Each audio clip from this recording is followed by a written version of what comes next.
Bom, o tema que eu escolhi para nós explorarmos hoje, eu mesmo dei o título Sacrifício, a Lei do Amor. Eu gosto de inventar uns títulos de assuntos que estão me despertando algum interesse para explorar junto com as pessoas.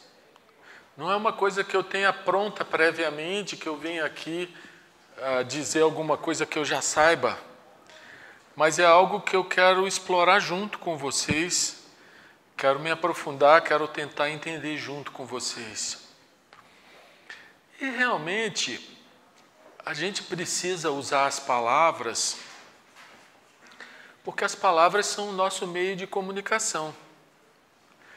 Mas a gente precisa ter claro que o nosso objetivo aqui é ir muito além das palavras.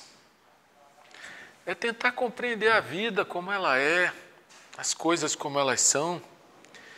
Talvez essa seja a maior ou a mais clara definição de verdade, né? As coisas como elas são. E as coisas não são apenas externas. As coisas também são internas. A vida não é apenas objetiva. A vida é profundamente subjetiva. A vida vem de uma subjetividade e retorna a uma subjetividade. Então, tem coisas que são muito caras a essa nossa subjetividade, que a gente não compreende muito bem, que muitas vezes a gente sofre por não compreender o que se passa no nosso mundo interior. E então eu gosto desses temas porque são temas que a gente explora junto na tentativa de enxergar e compreender melhor esse mundo interior que tem a ver com os nossos sentimentos, que tem a ver com as nossas aspirações, tem a ver com as nossas lutas, com os nossos medos, com o nosso sofrimento. E aí, como eu disse, quase todas as palavras, pelo menos essas mais conhecidas, elas vêm com forte carga de significado. Um significado que tem muito a ver com a experiência de cada um, com a visão de mundo de cada um. E quando você usa uma palavra, por exemplo, como Deus, você fala essa palavra, Deus, uma palavra de 4 letras, ela rapidamente invoca coisas diferentes nas pessoas conforme a experiência de cada um, conforme o mundo interno de cada um. E é só uma palavra de 4 letras, um símbolo. Assim? Então, quando a gente pega a palavra sacrifício, ela é uma palavra pesada. Ela é uma palavra triste. Ela é uma palavra que indica uma pessoa indo para uma coisa que ela não quer, ela fazendo uma coisa pesada, ela, de alguma maneira, se sacrificando como uma coisa ruim. Esse é o sentido que nós normalmente damos a essa palavra sacrifício. Não é assim? E até no sentido comum, popular, muitas vezes alguém diz assim, eu vou para o sacrifício, tipo assim, vou fazer aquilo que ninguém quer fazer, eu vou para o sacrifício, eu vou para a parte chata da história ou da coisa. Não é assim? Então é uma palavra, a meu ver, um tanto quanto distorcida, mal compreendida, assim como é a palavra amor. A palavra amor é uma palavra altamente contaminada, altamente deturpada, altamente manipulada. Basta você ver que existe uma rede de fast food que tem como slogan, amo muito tudo isso. Como se o amor fosse uma questão de consumo. Então, quando você fala em amor, cada pessoa suscita uma coisa diferente. Às vezes a gente vê situações que os jornais dão notícia de crimes passionais, de pessoas que mataram por amor, né? O importante aqui é nós tentarmos ir além das palavras, para que a gente possa compreender algumas forças e energias em operação na natureza e dentro de nós mesmos, com algum nível de clareza, de modo a ampliar o nosso próprio horizonte de compreensão. Então, se você explorar o significado etimológico da palavra sacrifício, a sua raiz etimológica, você vai ver que ela vem do ofício sagrado, que já é uma coisa bem diferente, né? O ofício sagrado é algo bem diferente daquela coisa pesada, daquela coisa que você vai sem querer, né? Mas também a palavra sagrado não é tão simples assim, porque coisas diferentes têm sentidos mais ou menos sagrados para diferentes pessoas. Normalmente, quando a gente diz que alguma coisa é sagrada, é quando a gente colocou aquela coisa num patamar muito elevado, numa projeção mental que a gente faz, numa idealização de algo muito elevado, né? A gente põe alguma coisa num pedestal. E a nossa mente ela é muito acostumada em colocar algumas coisas no pedestal e outras no lixo. Às vezes a gente faz isso até com pessoas, né? Alguma pessoa que a gente conhece, que a gente fica deslumbrado, encantado. Nossa, aquela pessoa, a gente idealiza ela num nível muito elevado e coloca ela num pedestal. E outras pessoas que às vezes manifestam coisas não tão bonitas, a gente já, aquela ali a gente já quer evitar, se possível, pelo menos mentalmente, é como se a gente colocasse ela no lixo. Então a palavra sagrado também é uma palavra contaminada. E para a gente poder penetrar no significado mais profundo dessa palavra, isso demanda da nossa parte um certo desprendimento, um certo esvaziamento, uma certa liberdade para olhar, um estar fora daquilo que a gente costuma ter como certo das nossas convicções, pelo menos por um minuto, pelo menos para poder observar com um pouquinho de imparcialidade, com um pouquinho de isenção.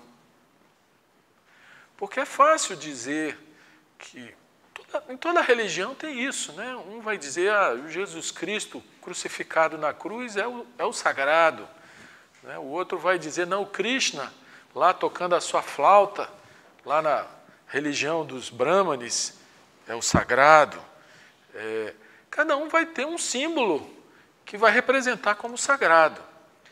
Mas nem sempre o símbolo tem esse poder de trazer a pessoa para a dimensão do sagrado, que é uma coisa muito diferente. É muito diferente você projetar e idealizar alguma coisa de você ter uma experiência de algo que está além de qualquer projeção, que é algo de uma beleza, de uma afeição, de uma integridade, de um sentimento de unidade que vai muito além de todas as projeções mentais que nós fazemos o tempo todo. Então, para abordar esse tema, para tentar descobrir o que possa ser o sentido do sagrado e o sacro ofício, que é o sacrifício, por incrível que pareça, a gente tem que compreender um pouquinho a nós mesmos. a gente tem que compreender um pouquinho a natureza humana. Como ela funciona, como ela opera, as coisas que são caras em geral para as pessoas. E essa coisa fantástica, chamada morte, que é parte da vida. Porque sem morte não é possível existir vida. Vida e morte são duas faces de uma mesma moeda. E ela é tão sagrada quanto a própria vida. Só que nós, na nossa estreiteza mental, na nossa vida de interesses menores, nessa vida que é só apenas baseada no pensamento, a gente perde o sentido da sacralidade da vida, né? E aí quando acontece algo, como vimos hoje, um exemplo da morte de uma pessoa tão querida, a gente fica tocado, a gente fica enternecido, a gente sai um pouco da nossa armadura de saberes e de poderes e de interesses, que é normalmente a vida humana, né, para tentar compreender um pouquinho mais esse sentido sagrado da vida. Para que a gente possa realmente penetrar nesse tema, a gente precisa considerar uma coisa. O ser humano tem uma característica fundamental, que é a fonte de todo o sofrimento e a fonte de todos os problemas.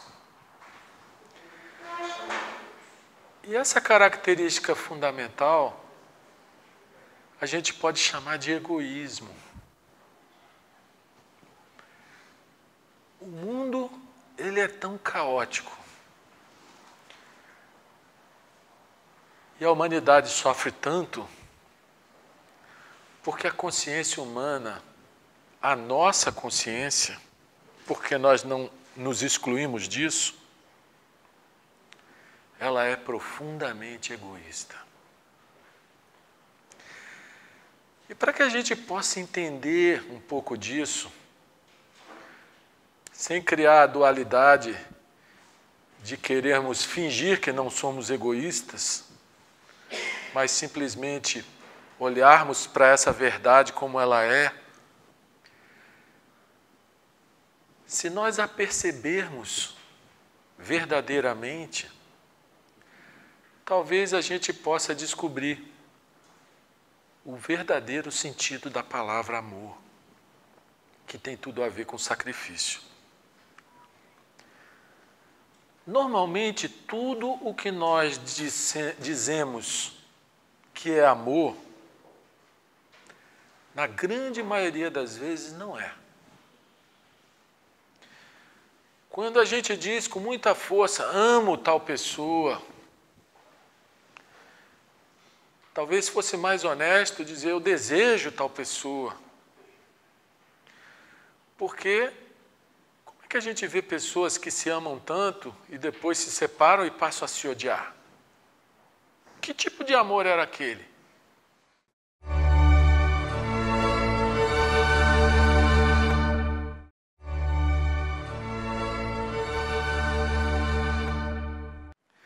Então, o amor que normalmente a gente conhece é aquele do vem a mim.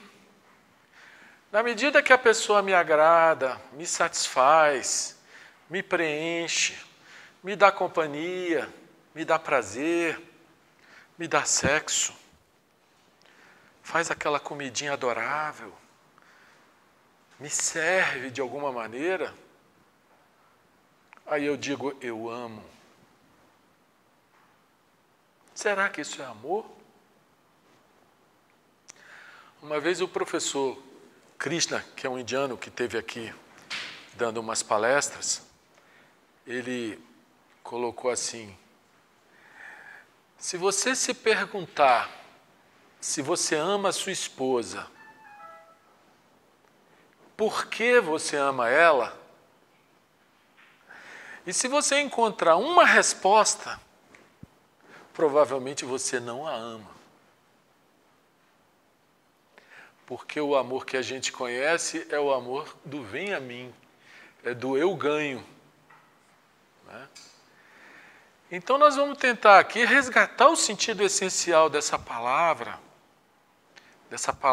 amor, que é tão contaminada, tão poluída, tão mal utilizada, para tentar compreender a nós mesmos, que somos profundamente egoístas. O egoísmo, na verdade, ele surge na nossa estrutura interna, na nossa estrutura psicológica, às vezes como uma forma de autodefesa no início da nossa vida, né?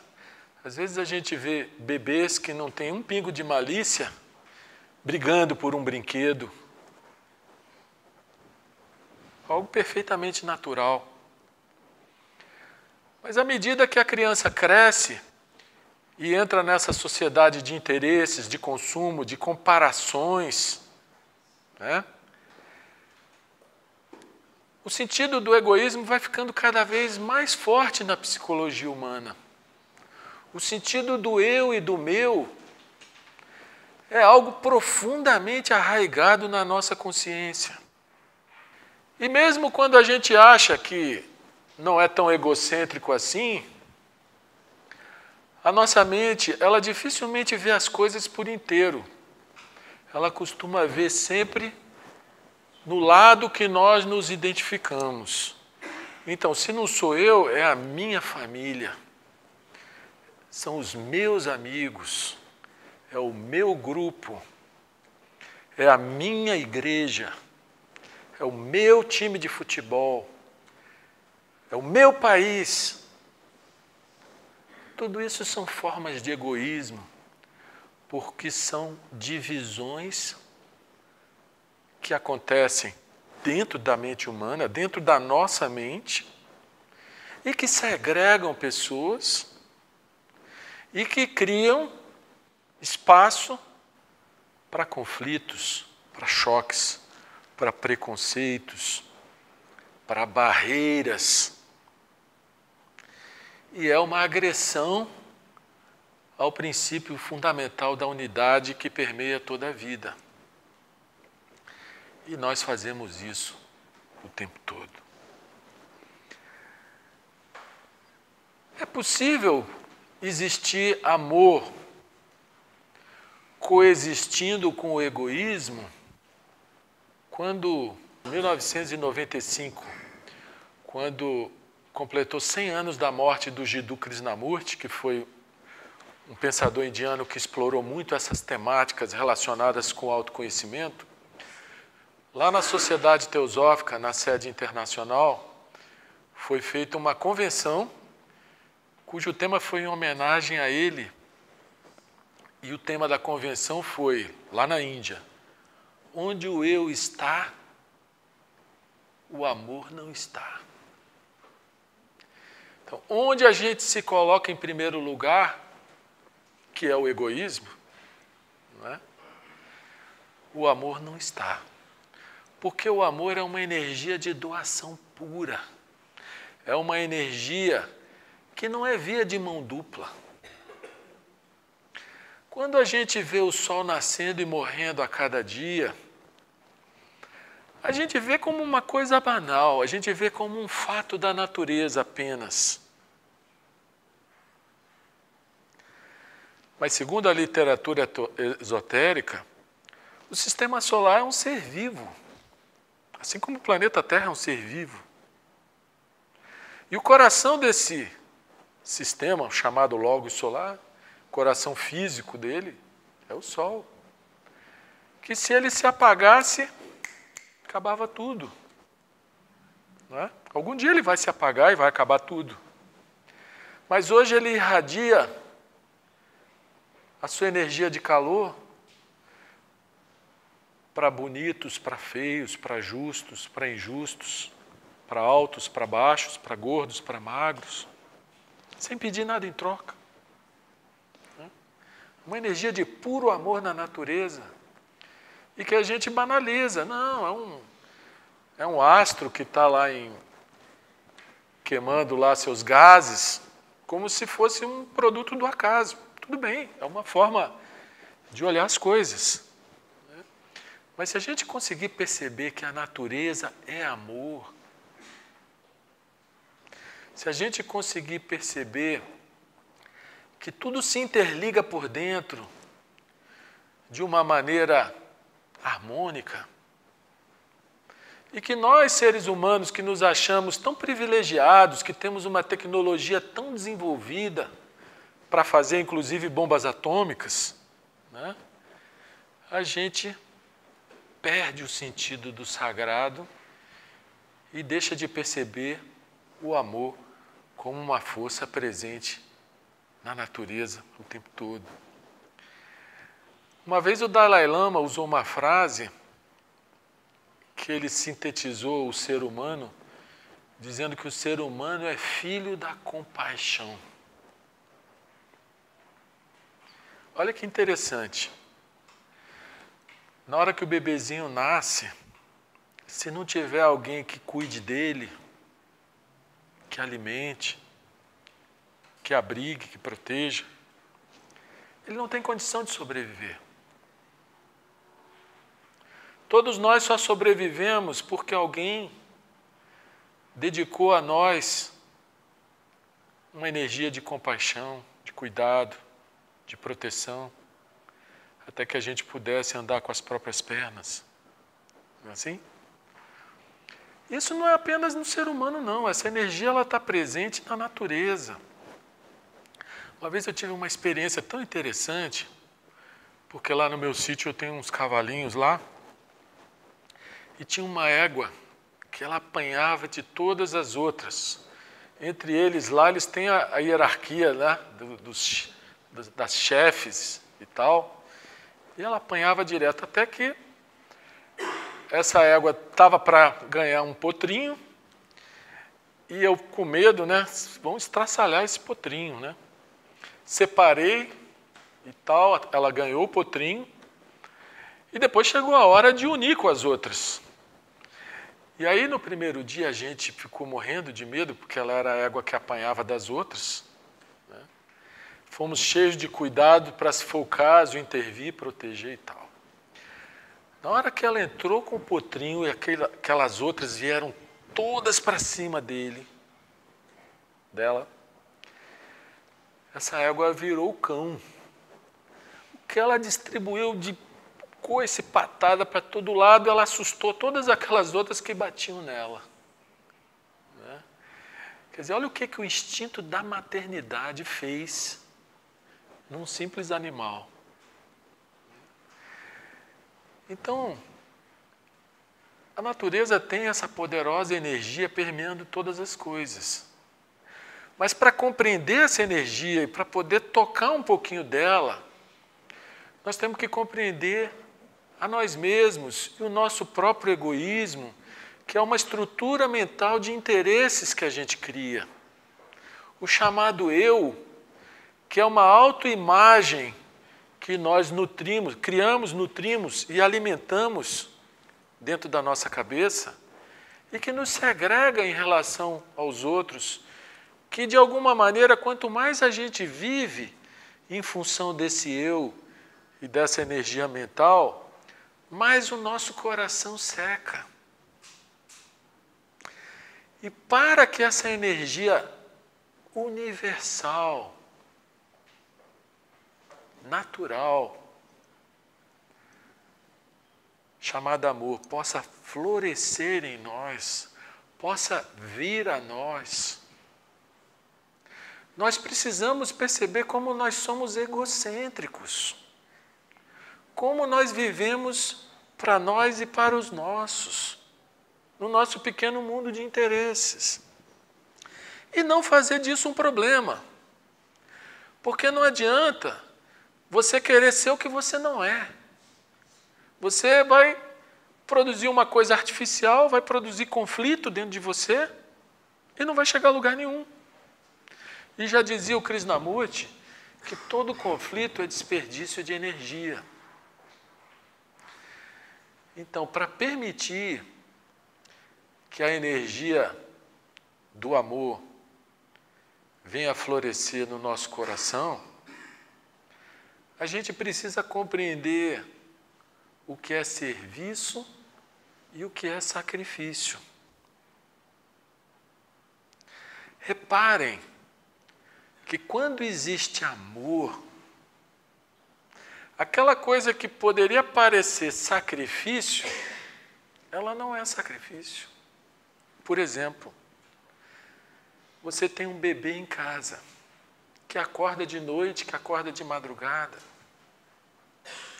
Se existe amor, você acorda zonzo, trôpego, mas você vai feliz acolher o bebê e fazer ele dormir de novo. Você não sente como sacrifício, porque é amor. Agora, se não existe amor, vai dizer, esse bebê berrando de novo, aí vira sacrifício no sentido comum da palavra. Não é? Então, a gente que fala em vida espiritual, a gente que busca uma espiritualidade não de palavras, nem de convenções, nem necessariamente de igrejas, a gente que procura transformar essa vida numa vida mais elevada, a gente precisa perceber o nosso próprio egoísmo para ter pelo menos a chance de fazer alguma coisa que não seja para nós mesmos. Não é? Eu sempre digo que o trabalho aqui na Sociedade Teosófica é um trabalho inegoísta. Se a pessoa não faz por vaidade, se ela não faz para ganhar dinheiro, se ela não faz para ter poder ou para ter ascendência sobre outras pessoas, para manipular a vida alheia, o tempo, a energia que ela dedica, até mesmo o dinheiro, é amor, não é sacrifício. Às vezes a gente tem que viajar para estimular esse trabalho em outras partes do país e até mesmo em outros países. E alguém chega para você e diz assim, puxa, mas que sacrifício você ter que viajar até aqui para vir aqui encontrar esse grupo de pessoas. E às vezes a pessoa não sabe que quando você faz isso de coração, você não sente como sacrifício. O desconforto físico pelo qual você passa, né, as horas de viagem e tudo mais, pura afeição. Mas isso depende da gente. Então depende da gente perceber que vida espiritual não é só você ler um monte de livro e aprender um monte de coisas de ocultismo. Vida espiritual é você compreender a si mesmo, compreender o seu próprio coração cheio de desejos, 99% deles desejos egoístas, né? E trabalhar isso para transformar isso. E esse trabalho se chama autoconhecimento. É um trabalho que não tem fim. A pessoa que disser que atingiu o autoconhecimento, ela não entendeu o que é autoconhecimento. Porque autoconhecimento não é acumulação de informação. Não é aquilo, não é um título que você possa adquirir na universidade. Autoconhecimento é um trabalho permanente de observação de si mesmo, de observação da vida, de observação das relações, de observação das pessoas, de observação das energias que vêm ao seu espaço interno, sejam elas de raiva, de medo, de inveja, de ciúme, ou até aquela alegria espontânea, aquele afeto sem porquê, né? Aquele carinho que não pede retorno. Tudo isso são forças que estão operando dentro da gente e que estão fazendo da nossa uma vida feliz ou infeliz. Mas como nós normalmente nem percebemos e nem compreendemos essas forças que estão o tempo todo pressionando a nossa subjetividade, normalmente nós somos infelizes e estamos sempre buscando uma felicidade futura, com algum tipo de projeção que nós achamos que quando atingirmos aquele objetivo, seja ele qual for, que a felicidade lá estará. Mas aí, às vezes a gente atinge aquele objetivo, um objetivo externo, naturalmente, porque os objetivos internos não são mensuráveis de forma tão exata. Aí a gente atinge aquele objetivo e continua incompleto, continua infeliz, continua achando que quando ganhar dinheiro vai ser feliz, ou quando conquistar aquela mulher vai ser feliz, ou quando tiver o filho, ou sei lá o que, vai ser feliz. Sempre numa fuga de si mesmo e num modo incompleto de viver.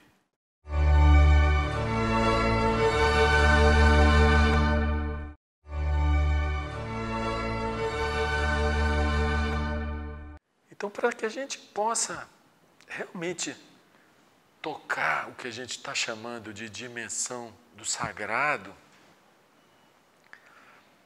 é necessário muita humildade da nossa parte, muita simplicidade. Nós normalmente somos arrogantes, achamos que somos fulano, que temos uma importância, né? Achamos que somos as coisas que acumulamos ou os títulos que conquistamos. É a tal da autoimagem, o tal do ego psicológico, que é uma estrutura de memória profundamente arraigada na nossa consciência. Se essa estrutura é extremamente necessária para a vida prática, porque na hora que nós sairmos daqui, cada um tem que saber onde é sua casa, o ônibus que vai tomar, ou o caminho que vai dirigir o carro, ninguém está pregando uma demência em relação ao pensamento. O que a gente precisa entender é que o que a gente está chamando aqui hoje de sagrado não tem como ser produzido pelo pensamento. Pelo contrário. Só quando há um aquietamento interior, só quando o pensamento está fora de cena, com seu jogo de interesses, de comparações, de julgamentos, só quando há esse aquietamento interior, esse olhar com simplicidade, esse olhar com verdade, esse olhar sem nenhuma coloração dos conhecimentos prévios que o pensamento possa ter.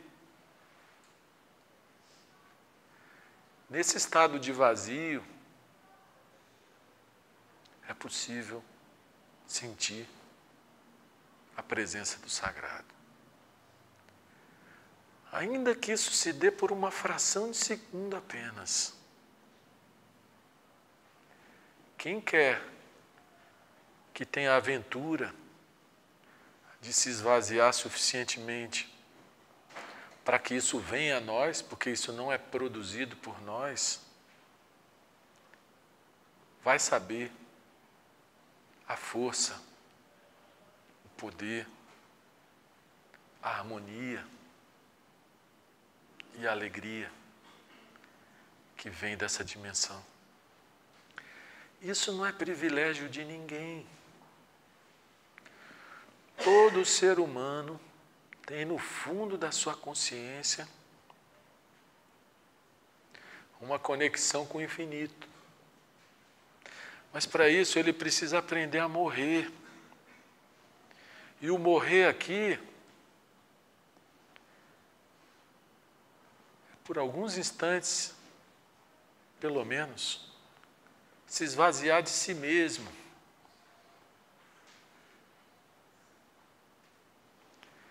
Isso é algo que demanda um zelo e, ao mesmo tempo, uma habilidade, uma simplicidade. E, naturalmente, sacrifício. O homem iluminado é aquele que sacrifica o eu. É aquele que morre para o eu. Vejam o exemplo de Jesus Cristo quando estava sendo assassinado na cruz. Ele vira e diz: Senhor, perdoai-os, eles não sabem o que fazem. Quer dizer, no momento em que ele estava sendo assassinado, ele não estava preocupado consigo mesmo.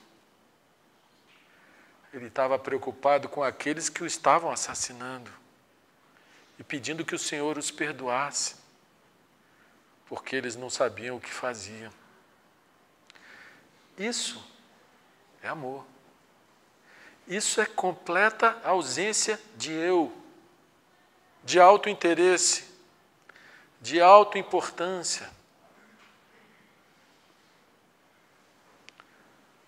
Será que nós somos capazes de fazer um pouquinho disso na nossa vida?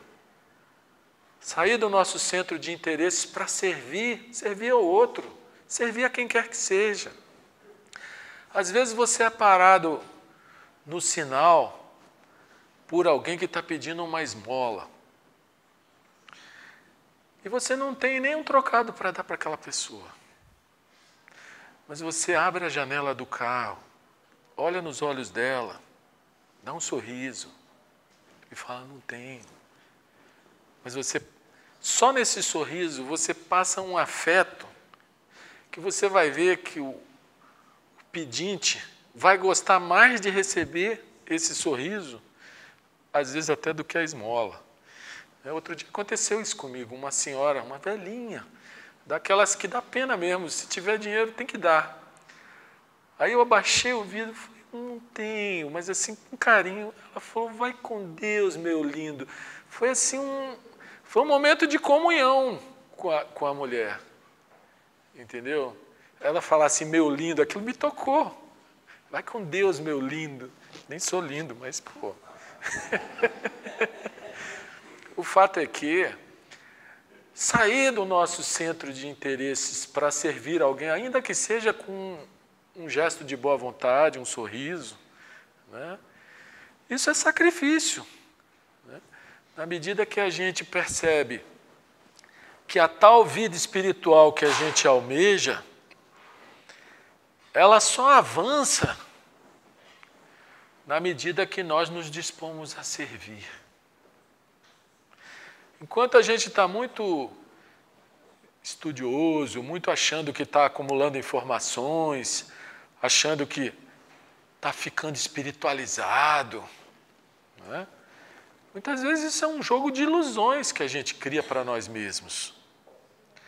A gente realmente só avança nesse caminho quando a gente renuncia ao eu para se abrir para o outro. E esse se abrir para o outro é dar atenção. O nosso computador ele funciona de acordo com um programa. E esse programa são aqueles hábitos que a gente já desenvolveu. A própria linguagem faz parte do programa. As coisas que a gente gosta, as coisas que a gente não gosta, aqueles modos repetitivos de ser. Tudo isso é o nosso programa. Outras pessoas, às vezes, têm programas diferentes. Não é assim? Por que nós não percebemos que vivemos de acordo com um programa mental? Nós somos pessoas condicionadas. E aí vivemos em função desses interesses mentais e o nosso coração seca. Então, onde o eu está, o amor não está.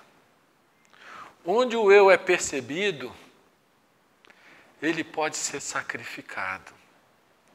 Mas esse sacrifício não é aquela coisa dolorida, difícil, né? Porque se o sujeito renuncia sem querer renunciar, ele não está de fato renunciando. Ele está ou sendo coagido ou se coagindo a renunciar. Isso não é renúncia. A verdadeira renúncia é quando ele renuncia com amor. É quando ele dá com alegria de dar, sem nenhum movimento em sentido contrário, sem nenhum movimento egocêntrico. Então eu vejo que essas palavras sacrifício e amor são palavras que se complementam, porque uma não existe sem a outra. Por mais que a gente esteja acostumado e condicionado a ver a palavra amor no sentido do eu e do meu marido, minha esposa, meu filho, amo meu país. Todas essas formas de amor são movimentos autocentrados, são movimentos de identificação mental e que geram divisão e segregação. O amor não, ele gera união. Ele não distingue o feio do bonito. E até mesmo a questão da purificação, que muitas vezes ela está em voga nas igrejas e nos ensinamentos espirituais, a gente precisa ter muito claro que o puritanismo não é purificação. O puritanismo é uma barreira mental que a pessoa cria, uma segregação que ela cria, que normalmente ela faz isso porque ela tem aquela impureza dentro dela, né? Então tem gente que não pode ouvir de certas coisas, que aquilo irrita profundamente ela, mas aquilo está lá dentro dela, né? E a pessoa verdadeiramente pura é aquela que não segrega os impuros, mas também não se contamina. Ou aquela que convive com corruptos sem se corromper, né? Porque é muito fácil a gente dizer que corruptos são os outros, mas a corrupção não é apenas dar dinheiro por debaixo da mesa para um funcionário público. A nossa cultura é profundamente corrupta. Quando a gente educa uma criança dizendo, faz isso que você vai ganhar o doce, ou não faz aquilo, senão você vai de castigo. Você está educando na base da punição e da recompensa. E aí a criança, ao invés de descobrir o que é certo pelo que é certo, o que é bom pelo que é bom, ela vai fazer pelo que ela ganha ou pelo que ela perde. Isso já é corrupção, né? Então, a vida espiritual pressupõe você perceber tudo isso. Perceber esse jogo de interesses operando na nossa consciência e, de alguma maneira, por perceber, ter a liberdade de estar fora dele. Eu acho que a gente poderia até falar há muito tempo sobre amor. Eu acho que é a única energia efetivamente incontaminada na natureza. E é na natureza como um todo. Como diz a literatura esotérica, o bem e o mal não existe na natureza. Ele só existe na condição humana. É só o ser humano que passa por essa dualidade do bem e do mal e vive a experiência do ódio e do amor. Mas o amor não é necessariamente o oposto do ódio. O ódio é a exacerbação do eu. É o eu levado a extremo. O amor é simplesmente a ausência do eu. O amor é a única coisa que dá sentido à vida. Tem aquela passagem de São Paulo tão linda, né, que eu não sei de cor, mas que sem amor nada tem graça, nada tem sentido.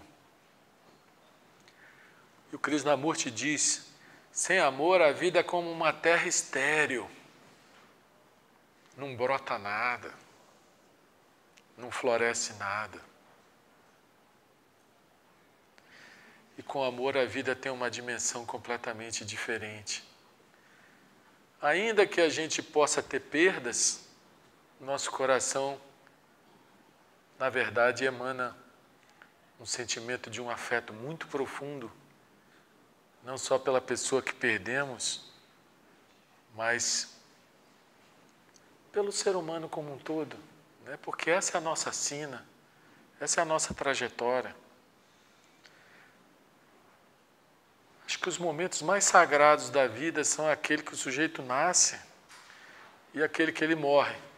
E talvez mais alguns que ele seja capaz de, por ele mesmo, se percebendo, se compreendendo, percebendo essas forças egocêntricas que operam em nós o tempo todo, em algum momento abrir mão delas para viver uma experiência de amor. Isso para mim é espiritualidade, é vida espiritual. É algo que não depende da igreja que a pessoa frequenta, da instituição. É algo que só depende da própria pessoa mergulhar mais profundamente dentro de si mesma e poder abrir o caminho em relação ao todo. Esse todo você pode chamar de Deus, de absoluto, de infinito, de eterno. A palavra não é a coisa. Nós temos que tentar ver além da palavra. O fato é que talvez a nossa condição humana seja isso. Um fragmento do todo que se desprendeu, que perdeu a consciência da unidade e que se conhecer, se compreender, se morrer para o egocentrismo, pode se abrir para esse todo que é infinito, que é paz, que é amor, que é harmonia, que é unidade, que é a única coisa que dá verdadeiro sentido à vida. Meus queridos irmãos, essa reflexão, ela tem o objetivo de deixar essa semente no coração de vocês. Se vocês se interessarem pelo autoconhecimento, vocês podem chegar muito longe. Podem fazer dessa vida uma vida que vale a pena ser vivida. Mas o autoconhecimento não é questão de palavras. É um trabalho de jogar fora quase tudo que nós acumulamos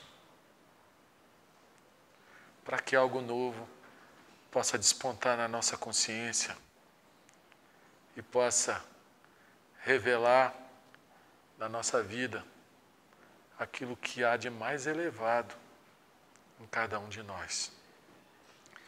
Eu vou encerrar essas palavras, mais uma vez, dedicando essa conversa nossa a essa querida irmã que hoje nos deixou, mas que estará dentro de nós sempre. E que nós possamos, com o exemplo da vida dela,